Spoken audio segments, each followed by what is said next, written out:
हरे Krishna dear डेवोटीज, हरे कृष्णा माता जी, हरे कृष्णा प्रभु जी। आज थोड़ा आवाज़ ठीक नहीं है, तब भी हम पूरा कोशिश करेंगे जो हम आज देने वाला है नॉलेज। तो आज का टॉपिक यह है कि हमारे अंदर जो ईर्ष्या है, एनवियसनेस, उस ईर्ष्या को हम कैसे ख़त्म कर सकते हैं। वो ईर्ष्या किसी के लिए भी हो सकता है, वो भौतिक ईर्ष्या हो सकता है या आध्यात्मिक। देखो 90% लोग आध्यात्मिक ईर्ष्या में नहीं होते, भौतिक ईर्ष्या में होते हैं, लेकिन 100% लोग आध्यात्मिक ईर्ष्या में होते हैं। ठीक है, ऐसे वक्त में अगर इस ईर्ष्या को अगर हम ख़त्म कर देना तो भक्ति में आगे बढ़ना हमारे लिए बहुत ही ज़्यादा आसान हो जाएगा। ठीक है, तो आज हम 5 या 6 पॉइंट्स आपको एक्सप्लेन करेंगे जिसमें आपको 100% प्रैक्टिकल सॉल्यूशन मिल जाएगा कैसे हम ईर्ष्या को ख़त्म कर सकते हैं। ठीक है, 100% प्रैक्टिकल सॉल्यूशन, बहुत सिंपल। अब हम पहले समझते हैं कि ईर्ष्या क्या होता है, क्योंकि नॉर्मली लोग द्वेष और ईर्ष्या को एक ही मानते हैं। ठीक है, अब इसको थोड़ा डेफिनेशन देते हैं कि ईर्ष्या और द्वेष में क्या अंतर है। फॉर एग्जाम्पल, आपको 10 पेड़े मिले, आपके दोस्त को 20 पेड़े मिले। अगर आपके मन में उसके लिए जलन उठ रही है कि साले कुत्ते को 20 पेड़ा क्यों मिला, जब मैं ज़्यादा हैंडसम हूँ, जब मैं ज़्यादा पावरफुल हूँ, जब मैं ज़्यादा होशियार हूँ, मुझे 10 क्यों मिला। तो ये जो है ये द्वेष है। ठीक है, ये द्वेष है। ईर्ष्या का मतलब क्या है, आपको 20 पेड़े मिले लेकिन आपके दोस्त को 10 पेड़े मिले, लेकिन आपके मन में ये जलन उठ रही है कि इस साले कुत्ते को 10 पेड़े भी क्यों मिले। देख रहे हो ईर्ष्या कितना गंदा होता है। तो इस गंदी ईर्ष्या को हम कैसे खत्म करें। ठीक है, पहला सॉल्यूशन क्या है कि 4 टाइप के लोग होते हैं या 4 टाइप की कॉन्शियसनेस होते हैं। एक sensual consciousness, second mind consciousness, third brain या intellectual consciousness, fourth soul consciousness. ठीक है, जब तक एक व्यक्ति सेंसुअल यानी इंद्रियों के लेवल पर जो रहता है, यानी वो केवल अपने इंद्रियों के हिसाब से सोचता है। उसकी जीभ ने कहा कि आज कुछ टेस्टी खाना है, उसकी जीभ ने कहा आज कुछ गंदा बात करना है, अश्लील जोक मारना है, तो कर देता है। तो ये व्यक्ति कौन है, ये सेंसुअल लेवल पर है। उसके जो 5 इंद्रियां हैं, आंखें कुछ गंदा देखना चाहती है, जबान कुछ गंदा बोलना चाहता है, चर्म कुछ गंदा छूना चाहता है। तो ठीक रहे हो, समझ रहे हो। तो इंद्रियों के लेवल पर जो लोग होते हैं, इनके अंदर 100% ईर्ष्या होती है हर एक व्यक्ति से जो जिंदगी में आगे बढ़ रहा है, या जो जिंदगी में नीचे भी है उनको देखकर भी ईर्ष्या हो रही होती है कि इस साले को इतना भी क्यों मिला, ये तो इसका भी लायक नहीं है। जैसे हमारा एक रिलेटिव है, उसका सैलरी 40,000 है और मेरा 25। ठीक है, वो मुझसे जलता है कि इस साले को 25,000 क्यों मिल रहा है, भाई तुम मुझसे आगे है भाई, क्यों जल रहा है मुझसे।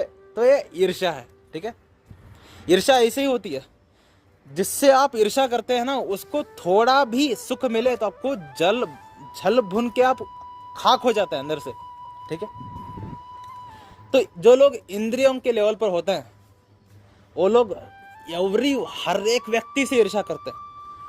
तो हमें ऊपर उठना पड़ेगा माइंड लेवल पे। ठीक है, माइंड लेवल पे ऊपर उठने का तरीका क्या है। माइंड लेवल पे ऊपर उठने का तरीका है कि आप अपने जीवन को थोड़ा देखो, दुनिया के लिए पूरे तरीके से नज़र घुमा करके केवल खुद की तरफ देखो कि मैं किस डायरेक्शन में जा रहा हूँ, मेरी लाइफ के साथ क्या हो रहा है और मैं कहाँ पर जाके गिरने वाला हूँ। जब आपका पूरा का पूरा फोकस दुनिया से हट करके खुद की तरफ आता है तो आप उस वक्त माइंड लेवल पे होते हैं। यानी अब आपका केवल एक ही फोकस है कि मैं खुद को कैसे इंप्रूव करूं, बस। दुनिया जाई भाड़ में, अपना काम बनता, भाड़ में जाए जनता। ये जो लोग होते हैं ना, these are called mind level people. ये मन के हिसाब से सोचते हैं।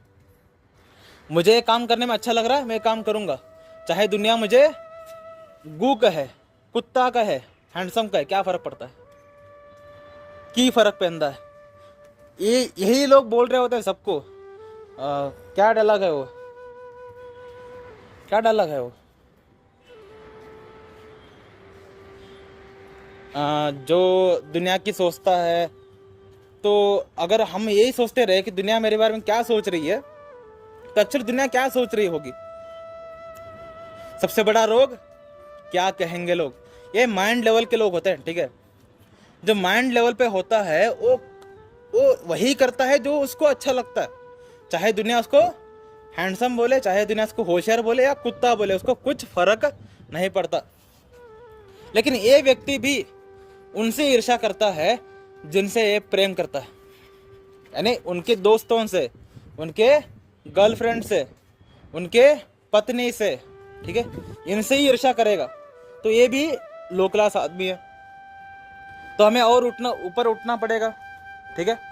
तो हमने सोचा ठीक है, माइंड लेवल पर भी हमें ईर्ष्या सता रही है, तो हमें और ऊपर उठना पड़ेगा। हम ब्रेन लेवल पे, इंटेलेक्चुअल लेवल पे आएंगे। यानी अब मैं केवल खुद पर फोकस नहीं करूंगा, मैं खुद पर फोकस करते हुए ये दुनिया की जो प्रॉब्लम्स है उसको कैसे ठीक करूं, इसके बारे में सोचूंगा, ठीक है। मैं खुद पर फोकस कर रहा हूं, मैं बहुत सही जा रहा हूं दुनिया में, मेरी ट्रैक बिल्कुल सही है, दुनिया जा रही है नरक की ओर, मैं जा रहा हूं कृष्ण की तरफ। तो अब मेरी एक कर्तव्य बनता है कि मैं दुनिया को भी ये बताऊं कि तुम नरक जा रहे हो, तुम गलत दिशा में जा रहे हो। तो मेरा कर्तव्य है कि मैं दुनिया को थोड़ा इम्प्रूव करने में थोड़ा मदद करूं। ये दो तरीके के लोग होते हैं भौतिक दुनिया में। ये लोग दुनिया के लिए इन्वेंशन करते हैं, बिजनेस खोलते हैं, दुनिया को हेल्प करने के लिए डोनेशन वगैरह बहुत कुछ करते हैं। बड़े बड़े बिजनेसमैन लोग इंटेलेक्चुअल्स हैं, ठीक है। और जो टीचर्स हैं वो सब जो ग्रेट टीचिंग दे रहे हैं, दीज आर कॉल्ड इंटेलेक्चुअल्स। तो दुनिया की भलाई कर रहे हैं। ये तो हो गया भौतिक लोग। आध्यात्मिक दुनिया में जैसे हम सब है प्रचारक लोग, ठीक है। जो लोग प्रचारक हैं वो भी इंटेलेक्चुअल लेवल पे आते हैं। तो जो लोग इंटेलेक्चुअल लेवल पे होते हैं इनके अंदर ईर्ष्या बहुत ज़्यादा कम होती है, बहुत ज़्यादा कम, क्योंकि इनको हर एक को देखकर केवल दया ही आ रही होती है। ईर्ष्या आना तो बहुत दूर की बात है, इनको हर एक को देख करके दया ही आ रही होती है। लेकिन ये व्यक्ति केवल एक व्यक्ति से ईर्ष्या करता है, वो है कृष्ण। इंटेलेक्चुअल व्यक्ति भगवान से ही ईर्ष्या करेगा, ठीक है, समझ में आ रही है। इंटेलेक्चुअल व्यक्ति भगवान से ईर्ष्या करेगा कि भगवान तूने ऐसा खराब दुनिया बनाया क्यों, भगवान तूने ऐसा दुख मुझे दिया क्यों, भगवान तूने मुझे इस दुखालय में डाला क्यों। ईर्ष्या किससे, भगवान से, ठीक है। तो हमें इनसे भी ऊपर उठना पड़ेगा, ठीक है। अब इनसे ऊपर उठने के लिए आपको मैं 5 तरीके बताता हूँ। अब मैं केवल प्लेटफॉर्म बना रहा था, ठीक है, आपको मैं केवल तैयार कर रहा था कि आपको किस लेवल पर पहले आना है ईर्ष्या को खत्म करने के लिए। आपको पहले इंटेलेक्चुअल लेवल पे आना पड़ेगा, उसके बाद जा करके ईर्ष्या को खत्म करने का प्रोसेस शुरू होता है। तो जो लोग इस ऑडियो को सुन रहे हैं, अगर वो इंद्रियों के लेवल पर हैं, भाई साहब छोड़ दो। अब आगे आने वाले जो भी बातें हैं आपके लिए बकवास है, आप इसको सहन ही नहीं कर सकते, ना ही आपके लिए प्रैक्टिकल है, छोड़ दो, भाग जाओ ऑडियो से। लेकिन जो लोग माइंड लेवल पर हैं थोड़ा सहन कर लो, कष्ट होगा लेकिन सहन कर लो। लेकिन जो इंटेलेक्चुअल लेवल पर हैं, वेलकम टू द रियल ज्ञान कि कैसे हम प्रैक्टिकली अपने अंदर का ईर्ष्या को खत्म कर सकते हैं, ठीक है। पहला, श्रीमद् भागवतम कितने लोग सुने हैं, सबने सुना है, ठीक है।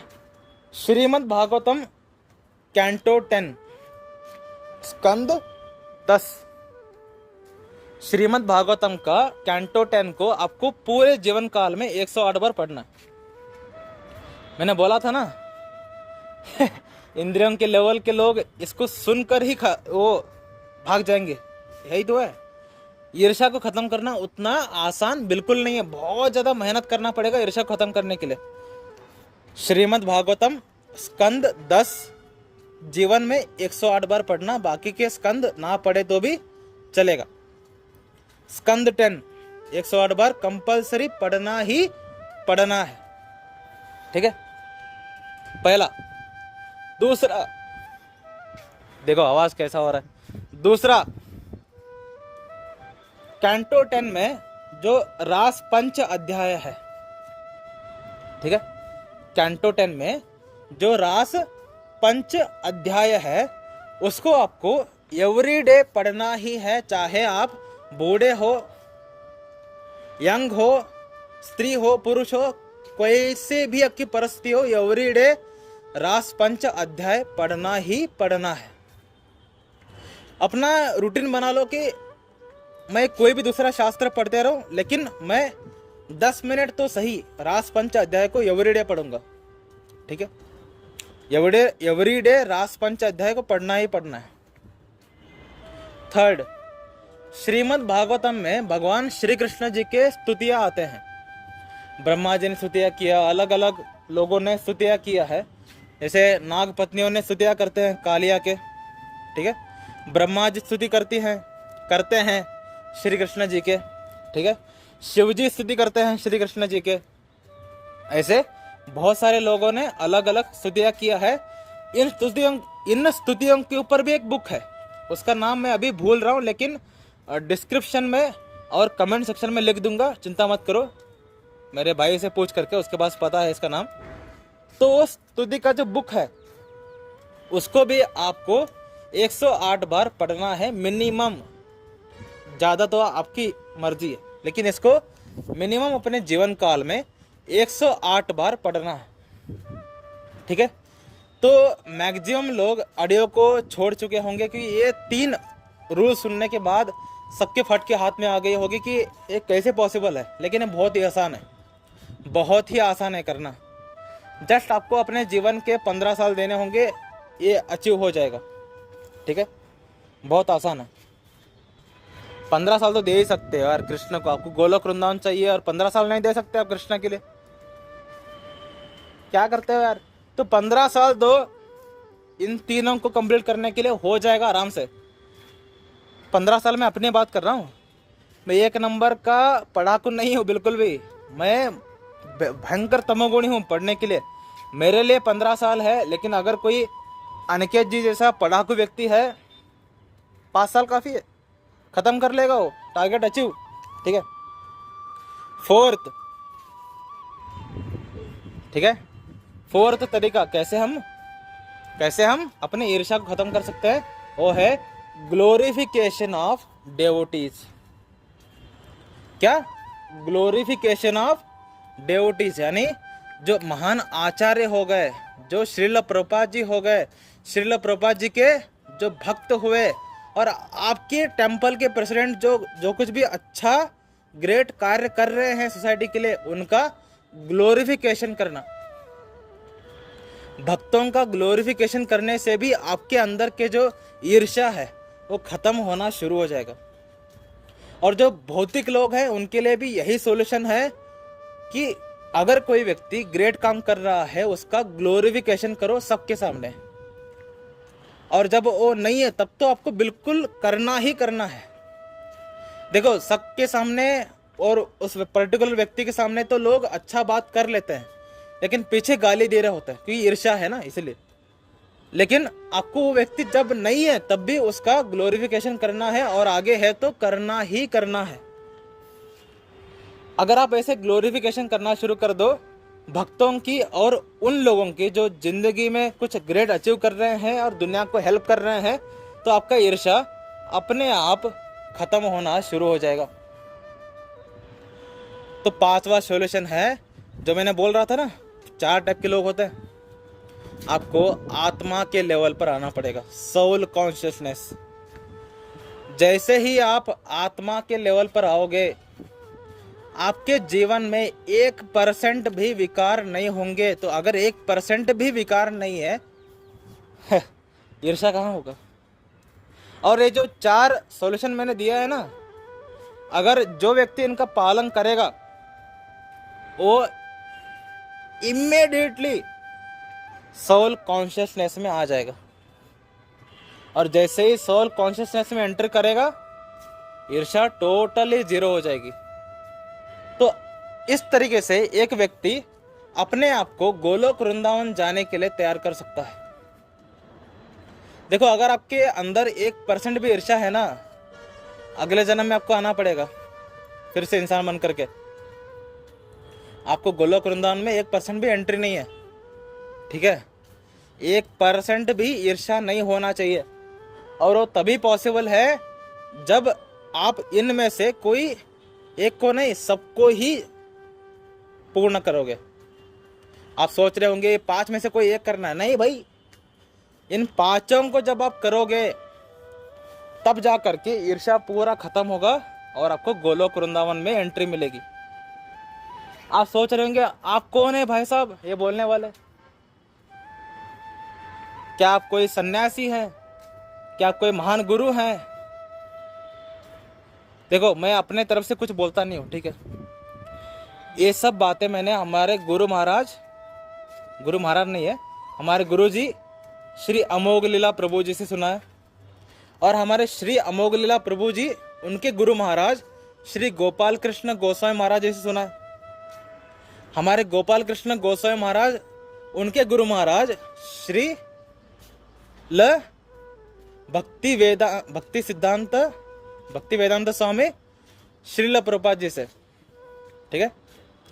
हमारे गोपाल कृष्ण गोस्वामी महाराज ने उनके गुरु महाराज श्रील प्रभुपाद जी से ये बातें सुनी है। तो हमारे श्रील प्रभुपाद जी ने उनके गुरु महाराज भक्ति सिद्धांत सरस्वती ठाकुर प्रभुपाद जी से ये बातें सुनी है। हमारे भक्ति सिद्धांत सरस्वती ठाकुर प्रभुपाद उनके गुरु महाराज भक्ति विनोद ठाकुर और गौर किशोरदास बाबा जी महाराज जी से सुना है। तो मैं ऐसे ऊपर चलाता जाऊंगा लेकिन आपको बोर होगा, ठीक है। तो एक गुरु परंपरा से ही ज्ञान आ रही है, ऐसा। मेरा काम केवल और केवल कॉपी पेस्ट करना है। अगर जिस दिन से मैंने अपने मन के थॉट्स को आपको बोलना शुरू कर दिया ना, मेरे चैनल को अनसब्सक्राइब कर देना, ठीक है। अगर जिस दिन से मैं अपने मन के थॉट्स को आपको बोलना शुरू कर दिया तो उस दिन से मुझे अनफॉलो करना, अनसब्सक्राइब करना, भाग जाना वहां से। और मैं गारंटी के साथ कहता हूँ, मैं जिंदगी में कभी अपने मन की थॉट्स आपको शेयर नहीं करूंगा। जो मेरे गुरु महाराज जी सीखा है वही कॉपी पेस्ट करते रहेंगे, ठीक है। सिंपल, हमारा जिंदगी में दूसरा कोई मोटिव है ही नहीं। जो श्रील प्रभुपाद जी ने बोला है उसी को कॉपी पेस्ट करते हुए हमें मरना है, ठीक है। चाहे आपकी कैसे भी कंडीशन हो, अभी गला खराब है, सर्दी है, क्या फर्क पड़ता है।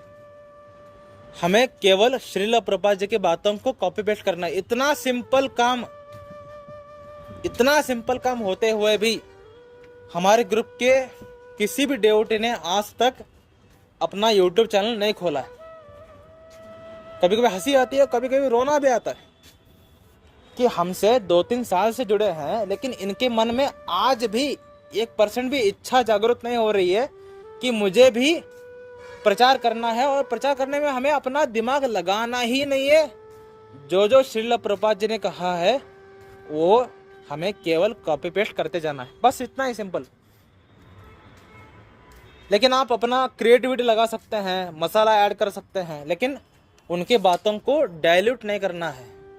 देखो, जितना आप विकार युक्त होंगे, जितना आपके मन में पाप होगा ना, आपके मन में पाप है तो आपको हमेशा से एक बात आपके मन में रहेगी कि मुझे फेमस होना है, मेरा अपना कुछ अलग होना चाहिए यार। केवल श्रील प्रभुपाद जी की बातों को कॉपी पेस्ट करेंगे क्या? मेरा कुछ अलग होना चाहिए। ये क्यों है? क्योंकि आपके अंदर पाप है, क्योंकि आपके अंदर पाप है, आपके अंदर विकार है। तो ये भावना आपके अंदर आएगी ही आएगी कि मुझे कुछ अलग बताना है जो श्रील प्रभुपाद जी ने नहीं बताया। जो लोग निष्पाप होते हैं वो केवल और केवल श्रील प्रभुपाद जी की बातों को as it is copy paste करते हैं। एक बार एक दृढ़ पंडित व्यक्ति ने, हालांकि उसके बाद वो भक्त बन गया, उसने श्रील प्रभुपाद जी के ऊपर एलिगेशन लगाया कि स्वामी जी आपने जो भी किताबें लिखा है, मैंने मध्वाचार्य, रामानुजाचार्य जैसे महान आचार्यों की किताब पढ़े, आपने बिल्कुल जैसे उन्होंने कहा है वैसे डिट्टो कॉपी पेस्ट किया है, क्या अलग किया आपने? श्रील प्रभुपाद जी ने कहा इट्स माय ग्लोरी, ये मेरी एक्चुअली तारीफ है कि तुम बोल रहे हो कि मैंने आचार्यों के वाणी को एज इट इज बोला है, क्योंकि अगर मैं आचार्यों के वाणी को बदल करके बोलता तो मैं मूर्ख व्यक्ति, एक नंबर का कुत्ता हूं। तो श्रील प्रभुपाद जी ने आचार्यों की वाणी को एज इट इज जब हमें दिया है तो हमारी मिसाद क्या है, हमारे औकात क्या है, हम क्या कौन से मूर्ख व्यक्ति है जो श्रील प्रभुपाद जी के वाणी को डाइल्यूट करके बोले? कौन हो तुम?